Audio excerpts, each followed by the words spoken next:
Моменталните позиции на најголемите партии дополнително ќе ја продлавочат политичката криза. Изборите нема да понудат решение, а може не и бојкот од страна на ВМРО-ДПМН по одбивањето на условите кои ги поставија, оценуваат познавачите на политичките состојби во државата.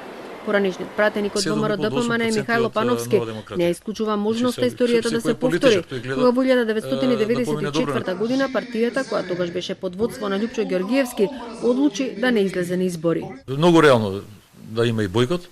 Во таква ситуација Христијан Мицковски мислам дека тој ќе биде најголем добитник, бидејќи факт е дека тој партијата не ја контролира.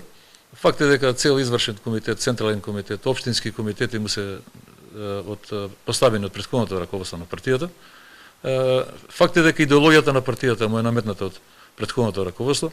Значи он ќе има време 4 години или колку таму да си постави луѓе чисто проевропски во сите структури на партијата.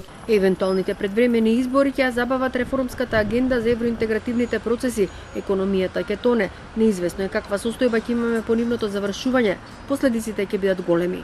Изборите не се сигурно решение, jer апсолутно никој не е сигурен каква состојба ќе добиеме после изборите. Ако некој е оптимист дека ќе добие едниот блок, да, ама дали е сигурно? Ние видовме што се случи со исходот на референдумот.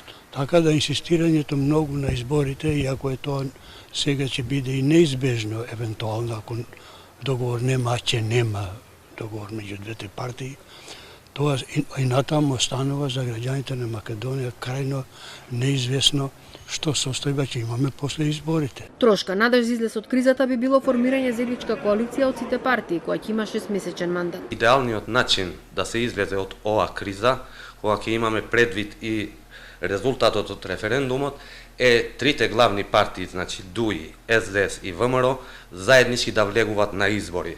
Значи да земат мандат од народот само за една тема. Значи да имаме после овие избори тематска влада само заради уставот и овој преспанскиот договор. Време за долговлекување нема, затоа што имплементацијата на договорот со Грција зависи од нашите потези, а во меѓувреме на Европската унија треба да се испорачаат и реформи во судството и борба против корупцијата.